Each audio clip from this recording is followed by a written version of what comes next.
اعوذ باللہ من الشیطان الرجیم بسم اللہ الرحمن الرحیم اللہم صلی علی محمد وآل محمد وعجل فرجہم واہلک عدوہم من الجن والانس من الاولین والآخرین۔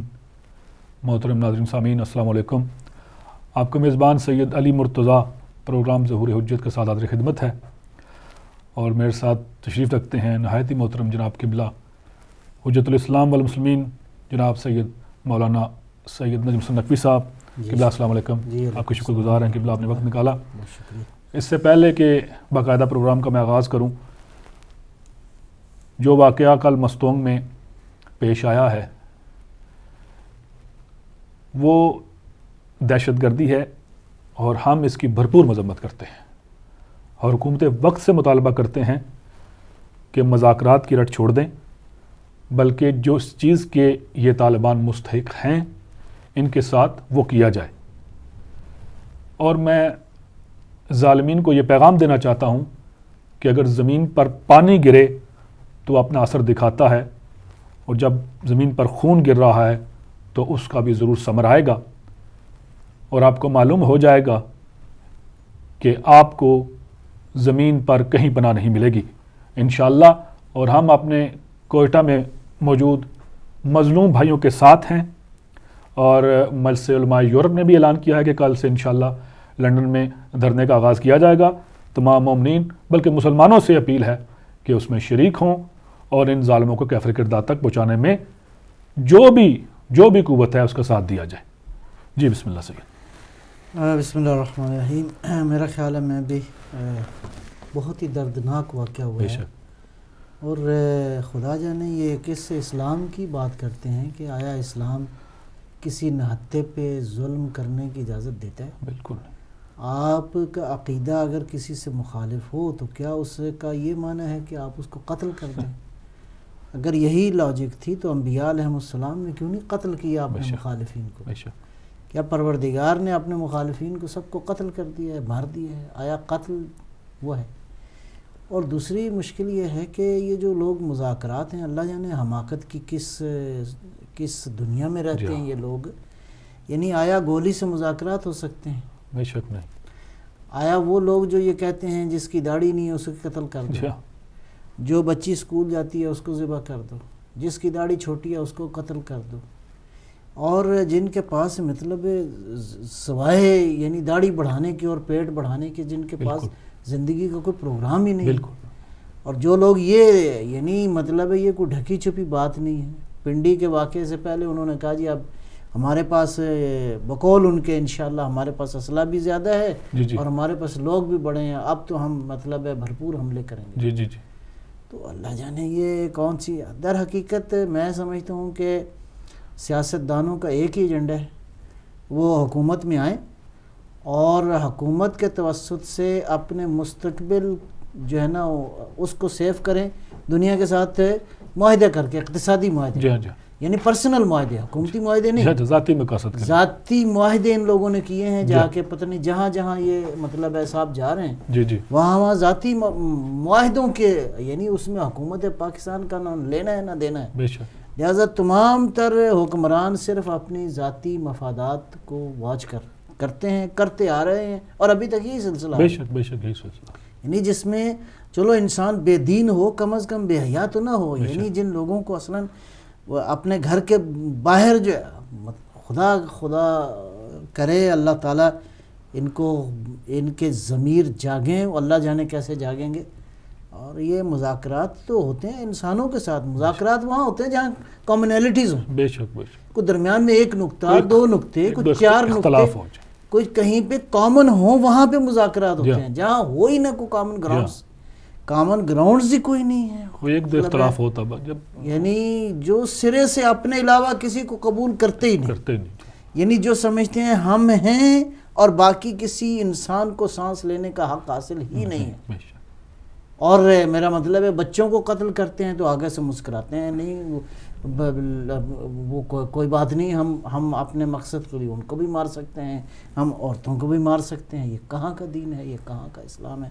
بہرحال آج سے، بلکہ آج شام سے مجلس علماء شیعہ یورپ نے بھی اعلان کیا ہے، آج شام تقریباً 8 بجے سے لندن میں وہ دھرنا شروع ہو جائے گا، اور باقی بھی معاملات انشاءاللہ جیسے جیسے سمجھ میں آیا وہ کریں گے. اور وہ مظلوم بیچارے اپنی لاشیں لیے بیٹھے ہیں اپنے عزیزوں کی، کیا کریں اس کے علاوہ کیا کر سکتے ہیں؟ یعنی نہتا انسان اس کے علاوہ کیا کر سکتا ہے؟ اور چپ سادھی ہوئی ہے سب کے سب حکمرانوں نے بھی، اور خدا جانے جو بھی. انشاءاللہ ہماری دعا ہے کہ اللہ ظالمین کو قیامت تک پہنچائے. انشاءاللہ اگر یہ قابل ہدایت ہیں تو انہیں ہدایت دے، اور اگر ایسا نہیں ہے تو انہیں سو نابود جس کا امکان نہیں ہے، یعنی نظر نہیں آتا کہ یہ لوگ قابل ہدایت ہیں، ان کا ہدایت سے کیا تعلق ہے؟ اللہ نے نیست و نابود کرے، ہم یہی دعا کر سکتے ہیں. جی قبلہ، حجت کا شرعی مفہوم کیا ہو سکتا ہے؟ قبلہ پچھلے پروگرام نے حجت پر گفتگو کی تھی، میں چاہوں گا کہ آپ خلاصہ بیان کر دیں تاکہ اگر کسی پروگرامات جوائن کیا تو وہ مستفید ہو. بسم اللہ الرحمن الرحیم. اپنے اصل موضوع کی طرف میں عرض کروں گا، ایک بار پھر تکرار کرنے میں کوئی حرج نہیں ہے. جی جی جی. حجت جو ہے وہ بنیادی طور پہ کسی بھی معاملے میں دو افراد کا یا دو طرفین کا اگر نقطہ نظر مختلف ہو اور جھگڑا ہو جائے، تنازع ہو جائے، تو اس تنازع کو حل کرنے کے لیے جو دلیل آتی ہے اس کو حجت کہتے ہیں. سبحان اللہ. یعنی یہ بات بڑی اہم ہے.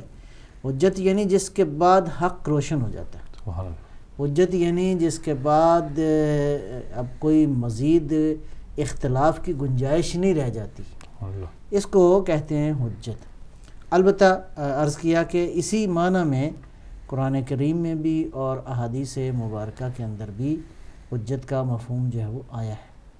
اب میں اگر آپ اجازت دیں تو دو آیتیں ہیں، میں ان کو آپ کے سامنے تلاوت کرتا ہوں. بسم اللہ.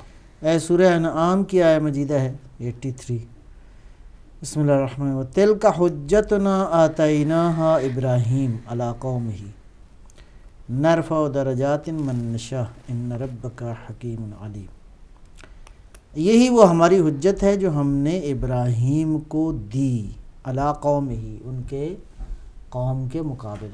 یعنی گویا ابراہیم علیہ السلام جو لے کر آئے، جی جی، کیا کہتے ہیں اس کو، میسیج، یعنی انبیاء علیہ السلام جتنا بھی وہ لے کر آئے ہیں، وہ میسیج جو لے کر آئے ہیں، وہ سارا کا سارا یعنی قوم جو بات کہتی تھی اس کے برخلاف کہتے تھے. قوم قومیں کہتی تھیں کہ ہم ان بتوں کو اپنا وسیلہ قرار دیتے ہیں، ان بتوں کو یا خدا قرار دیتے ہیں. یعنی شرک اور کفر کے جن حالات میں تھی، تو اس کے مقابلے میں انبیاء جو دلائل لے کر آئے، اللہ نے اس کو حجت قرار دی. وہ دلائل ممکن ہے علمی دلائل ہوں، ممکن ہے وہ معجزات کی شکل میں جس کو بینات کہا گیا ہے. لہذا حضرت ابراہیم علیہ السلام کی گفتگو قرآن کریم میں موجود ہے. اور آگے بڑی خوبصورت بات یہاں پہ یہ ہے، نرفع درجات من نشاء. اللہ فرماتا ہے کہ ہم نے حجت، اپنی حجت عطا کی. کس کو عطا کی؟ ابراہیم کو. سبحان اللہ. یعنی ہم نے اپنے دلائل ابراہیم کو دے دی. بے الفاظ دیگر یہ انبیاء جو ہیں اللہ کی حجت کا یا ذریعہ ہیں یا مظہر ہیں، سبحان اللہ، یوں کہہ سکتے ہیں آپ. اچھا، ذریعہ ظاہر ہے کہ خداوند عالم ان کے ذریعے اپنی حجتوں کو تمام کرتا ہے، اور مظہر ہیں یعنی جو دلیل لے کر آتے ہیں وہ واقعاً خداوند عالم ہے نے ان ہستیوں کو اس مقام پہ جو ہے وہ یہ مقام نوازا ہے کہ فائز کیا. جی ہاں. اچھا، اس کے بعد سورہ انعام ہی کی آیت ہے 149 ہے 149. جی، قل فللہ الحجۃ البالغہ فلو شاء لہداکم اجمعین. میرا حبیب تم کہہ دو. یہ لفظ قل بھی بڑا خوبصورت ہے. اللہ نے سرکار دو عالم صلی اللہ علیہ وآلہ وسلم کے توسط سے ساری باتیں کی. بے شک.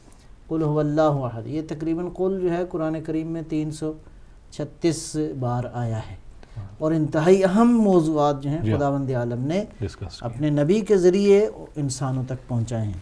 قل میرا حبیب آپ کہہ دیجئے، فللہ الحجۃ البالغہ، اللہ کے لیے ہے کامل اور بالغ حجت جو ہے، یعنی دلیل کامل اللہ کی طرف سے ہے. اللہ ہی اپنے دلائل کو وہ دیتا ہے. یہ ابھی طالبان کی بات ہو رہی تھی، اللہ نے حجتیں تمام کی ہیں، اللہ نے مارا نہیں، گاٹے نہیں اتارے، گردنیں نہیں اتاری کہ جو اس کے مخالفین ہیں. حجت پیش کی. حجتیں دلائل دیے ہیں، انسانوں کو قائل کیا ہے. اور یہ عالم جو ہے وہ واقعاً عالم امتحان ہے، عالم عمل ہے. یہ تھوڑی ہے کہ جو نہیں مانتا اس کو آپ اس کی گردن آپ اڑا دیں. فَلِلَّهِ الْحُجَّةُ الْبَالِغَةُ فَلَوْ شَاءَ، آگے بڑے خوبصورت بات ہے. فَلَوْ شَاءَ، اللہ پروردگار اگر چاہے، لَهَدَاكُمْ أَجْمَعِينَ، اللہ تم سب کو ہدایت کر دے. اچھا اللہ چاہتا ہے تم خود ہدایت کے قابل ہو. اللہ چاہے تو سب کچھ جبر ہو گیا، جبر نہیں ہے. خداوند عالم چاہتا ہے، کس طور سے چاہتا ہے؟ پروردگار چاہتا ہے کہ انسان میں خود یہ بصیرت پیدا ہو، انسان خود اس قابل ہو کہ حقیقت کو سمجھے، دلائل الہی کو سمجھے. یہی وجہ ہے کہ حجت ظاہری کے ساتھ ساتھ پروردگار نے حجت باطنی بھی انسان کو عطا فرمائی ہے، اور وہی عقل ہے جس کے ذریعے انسان درک کرے. اچھا، سورہ النساء کی آیت نمبر ہے 165 165. رسلا مبشرین و منذرین لئلا یکون للناس علی اللہ حجت بعد الرسل وکان اللہ عزیزا حکیما. اس میں بھی یہ حجت کا لفظ آیا. اللہ نے انبیاء کو، اپنے رسولوں کو مبشرین و منذرین، بشارت دینے والے اور ڈرانے والے بنا کر بھیجا ہے. لئلا یکون للناس علی اللہ حجہ، تاکہ انسان جو ہے وہ کل کو اللہ، انسانوں کے لیے کوئی حجت باقی نہ رہ جائے. بعد الرسل، انبیاء کے آنے کے بعد اب آپ کے پاس کوئی حجت نہیں رہ گئی، اتمام حجت ہو گیا. یعنی دلائل آ گئے ہیں. اب یہی وجہ ہے کہ خداوند عالم اس دلیل کے ذریعے احتجاج کر سکتا ہے. احتجاج کس اعتبار سے کر سکتا ہے؟ یعنی گویا پروردگار جو ہے اس حجت کے ذریعے کہے گا کہ بھئی اب مطلب حجت قائم ہو گئی ہے، لہذا وہ چاہے تو اس کے بعد مطلب جو سزا دینی ہے، جزا و سزا کا عمل، جزا و سزا وہ اس کے اختیار میں ہے. لہذا یہی وہ بنیادی نقطہ ہے جس کے بعد میں شاید پچھلی بار بھی عرض کیا ہے، راغب ایک بہت بڑے وہ گزرے ہیں عالم، جنہوں نے مفردات قرآن پہ کتاب لکھی ہے، اور ان کے بہرحال معروف ہے یہ کتاب، راغب اصفہانی جو ہیں. تو وہ اس حوالے سے حجت کا جو معنی لکھتے ہیں وہ فرماتے ہیں الدلالۃ المبنیہ المحجہ ای المقصد المستقیم والذی یقتضی صحت احد النقیزین، کہ مطلب ایک راہ مستقیم کی طرف جو ہے بڑی آشکار رہنمائی، صراط مستقیم کی طرف بالکل آشکارا جو رہنمائی ہے، جس کے وسیلے سے انسان دو مختلف نظریات میں سے کسی ایک کو اختیار کر لے، اس کو حجت کہتے ہیں. سبحان اللہ. یعنی خوبصورت مفہوم جو ہے وہ جناب راغب نے بھی بیان کیا ہے. الدلالۃ المبینہ، میں نے الدلالۃ المبینہ المحجہ ای المقصد المستقیم والذی یقتضی صحت احد النقیزین. ایسی یعنی صراط مستقیم کی طرف انتہائی واضح رہنمائی، جو کہ جس کے توسط سے انسان جو ہے دو مخالف نظریوں میں سے کسی ایک نظریے کی حقیقت کو جان لیتے ہیں. لہٰذا جو بنیادی اس پروگرام کا ہدف ہے وہ دلائل اور براہین کے ساتھ یہ ثابت کرنا مقصود ہے کہ جو یعنی دین مقدس اسلام کے دلائل اتنے واضح ہیں اور اتنا واضح سسٹم انسانی زندگی کے لیے دیا ہے کہ جس کی آخری شکل جو ہے وہ حضرت حجت قائم صلوات اللہ السلام علیہ. ظاہر ہے کہ بالآخر آج کے دور میں انبیاء اپنے زمانے میں حجت قائم تھے، اور آج کے دور کی حجت قائم جو ہے وہ آقا حضرت مہدی صلوات اللہ السلام علیہ. تو امام زمانہ علیہ الصلوۃ والسلام کے ظہور کا معنی یہاں سے جو مفہوم میں عرض کرنا چاہتا ہوں اپنے دیکھنے والوں کی خدمت میں، وہ مفہوم در حقیقت دلائل کا ظہور ہے. سبحان اللہ. سبحان اللہ. در حقیقت علم کا ظہور ہے. سبحان اللہ. ظہور امام زمانہ علیہ الصلوۃ والسلام بے الفاظ دیگر عقل کا ظہور ہے. سبحان اللہ. وہ جو اللہ نے فرمایا اول ما خلق اللہ العقل، اول ما خلق اللہ العلم، اول ما خلق اللہ النور، اول ما خلق اللہ نور نبی کا. سبحان اللہ. جی وہ جو اللہ نے عقل پہلی مخلوق خلق کی ہے وہ ابھی تک ظاہر نہیں ہوئی.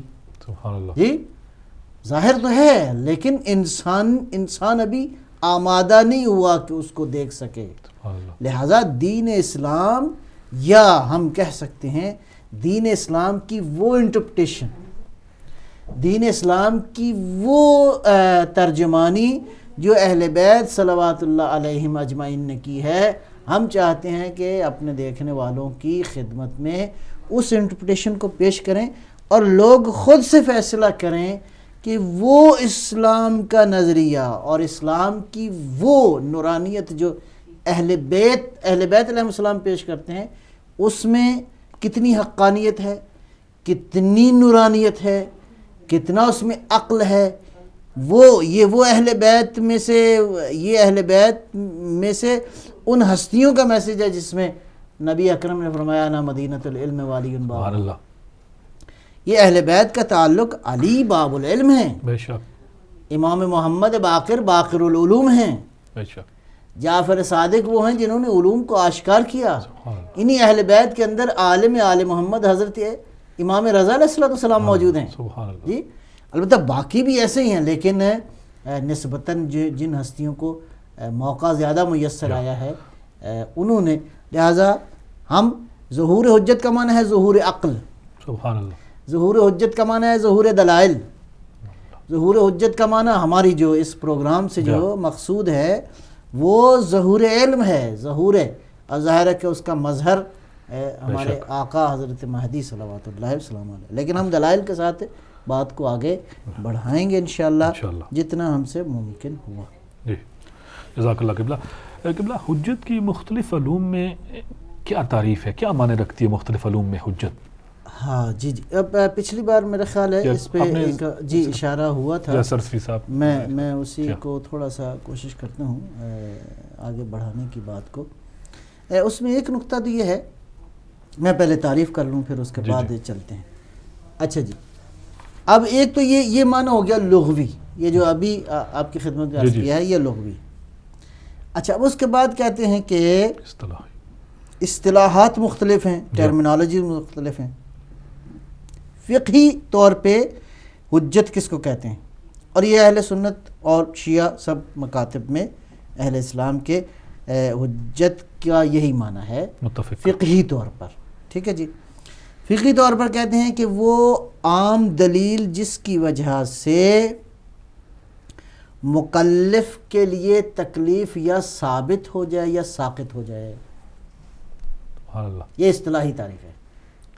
تو جی فرمائیں فقہی طور پر وہ عام شرعی دلیل جس کی وجہ سے جو مکلف ہے، ہم مکلف ہیں، ہم مکلف ہیں شرعی طور پر، تو مکلف جو ہے اس کے لیے یا تکلیف ثابت ہو جائے یا اس کے لیے ساقط ہو جائے کہ یہ کام اس نے نہیں کرنا یا اس کے لیے یہ ثابت ہے. ٹھیک ہے جی.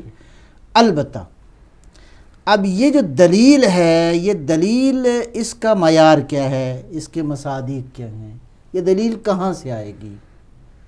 جی اس نقطہ نظر مختلف ہے کہ یہ معیار کہ یہ دونوں چونکہ بنیادی طور پہ اصل اسی مبنا میں اور اسی بنیاد پہ اختلاف نظر ہے. برادران اہل تسنن جو ہیں ان کے ہاں یہ جو دلیل شرعی ہے وہ کہاں سے لیں گے؟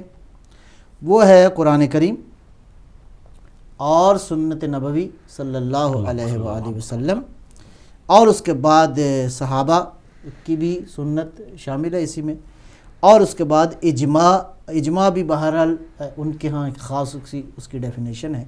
اور اس اجماع میں بھی یہ اجماع جو کہ بہرحال ان کی اپنی تعریف کے مطابق جو قرآن و سنت پر مبنی ہو، اور یہ اجماع یا صحابہ کا اجماع ہے یا ہر زمانے کے علماء کا اجماع ہے، یا بعض کہتے ہیں کہ بعض خاص خطے کے علماء کا، اہل بصرہ کا، اہل کوفہ کا، مثلا فرض کریں اہل مدینہ کا، یا تو یہ ایک تعریف ہے. لہذا دلیل شرعی کی بنیاد، وہ دلیل شرعی اس کا معیار کیا ہے، وہ کہاں سے لیں گے؟ یہ اہل سنت کے ہاں جو ہے وہ یوں اس دلیل شرعی کو کہتے ہیں.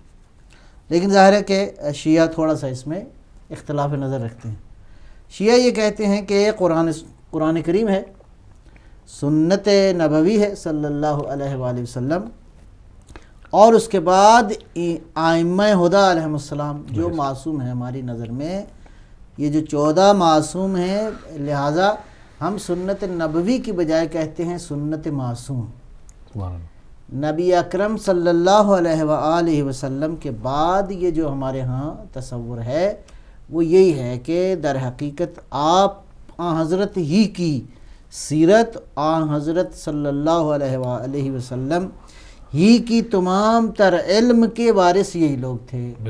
باقی جو مسلمان تھے، صحابہ تھے جو تھے، وہ قابل احترام ہے اپنی جگہ پہ، لیکن دلیل شرعی کی بنیاد نہیں بنتے. سبحان اللہ. جی، چونکہ وہ غیر معصوم تھے، اور بہرحال اس میں وہ سارے دلائل اپنی جگہ پہ ہیں. کہ اب میں دوبارہ تکرار کروں، فقہی طور پر حجت کس کو کہتے ہیں؟ فقہی طور پر حجت جس کے آنے سے مکلف کے لیے یا تکلیف ثابت ہو جائے یا ساقط ہو جائے. اچھا، اب اس دلیل شرعی کا معیار کیا ہے؟ اہل سنت کے ہاں اور تشیع کے ہاں فرق ہے.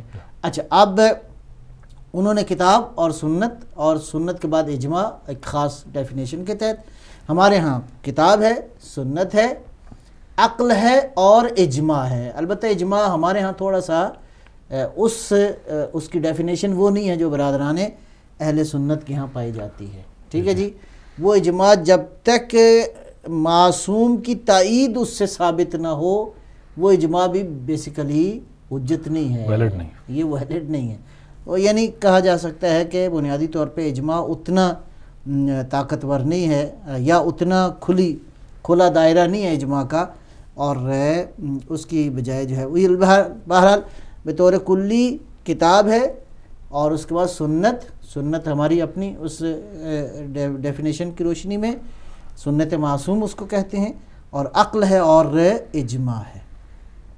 تو یہ وہ بنیادی طور پہ ہو گیا نقطہ نظر فقہ میں حجت کا کیا معنی ہے. اب سارے علوم کو تھوڑا تھوڑا ایسے ہلکا ہلکا ہم ٹچ کریں گے انشاءاللہ.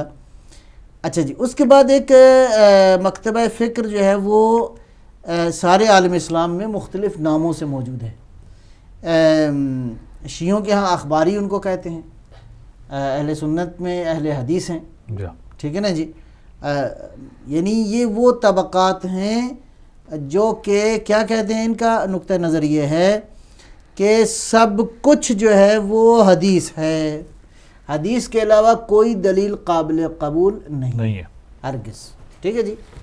اچھا، بہرحال تھوڑا تھوڑا فرق ہے. ظاہر ہے کہ حدیث کی کتابیں بھی ہمارے ہاں مختلف ہیں، اور مطلب برادران اہل تسنن کے ہاں کتب میں بھی مسئلہ ہے. یہ ایک بات جو میں شاید پہلے بھی عرض کی ہو اور کوئی حرج نہیں ہے اس کو مزید اس کا ذکر کرنے میں، وہ کیا ہے؟ اب چونکہ بات فقہ کی ہو رہی ہے، میں اس اعتبار سے بات عرض کر لوں. فقہ میں جو حدیث کے جو بنیادی سورسز ہیں ہمارے ہاں ہیں، تو کتابیں کتب اربعہ بھی معروف ہیں، لیکن کتب اربعہ کی ساری حدیثیں جو ہیں وہ کمپائل کر کے تو اس وقت تقریباً کہہ سکتے ہیں فی الحال عمومی طور پہ 2 بڑی کتابیں ہیں جو کہ فقہ کا سورس ہیں حدیث کا، جو کہ جس کے بعد انہی حدیثوں کی بنیاد پہ ہمارے مجتہدین جو ہیں وہ اجتہاد کرتے ہیں. اور وہ کیا ہے؟ ایک کا نام ہے وسائل الشیعہ الی مسائل تحصیل الشریعہ، اور دوسری کا نام ہے المستدرک الوسائل.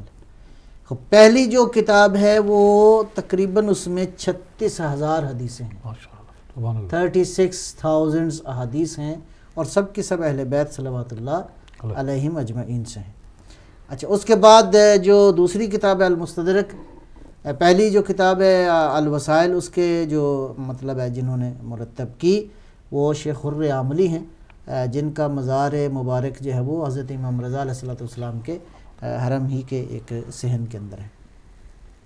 اور دوسرے جو ہیں شیخ محدث نوری ہیں، جنہوں نے المستدرک کو مرتب فرمایا.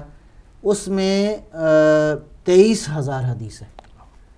تو یہ مجموعی طور پہ 59,000 احادیث ہیں. یہ ہے فقہ کا بنیادی سورس. بہرحال برادران اہل سنت کے ہاں جو کہ بڑی ایک کتاب صحاح ستہ میں بخاری ہے، اور بخاری میں اگر کل حدیث کو تعداد لکھی جائے تو وہ 9,000 ہے ٹوٹل، اور اس میں چونکہ ریپیٹ زیادہ ہیں، تکرار زیادہ ہیں، اس کو تکرار کو اگر ہٹا دیا جائے تو ٹوٹل جو حدیثوں کی تعداد ہے وہ 2,500 ہے میکسیمم، اتنی ہے. اور اس میں بھی اتفاق یہ ہے کہ اس میں فقہ کے موضوع پہ بھی حدیثیں ہیں، تفسیر کے موضوع پہ بھی ہیں، اور دیگر موضوعات پر بھی حدیثیں ہیں. یہ جو کتابیں میں نے عرض کی ہیں جس میں 59,000 حدیث ہیں، اس میں ٹاپک صرف فقہ ہے. آئیے ایک بہرحال ایک ابتدائی ایک انفارمیشن. اچھا جی، اس کے بعد آتے ہیں یہ جو اخباری مکتبہ فکر ہے، یہ سن 1033 ہجری میں ایک شخصیت گزری ہیں، ملا محمد امین استرابادی.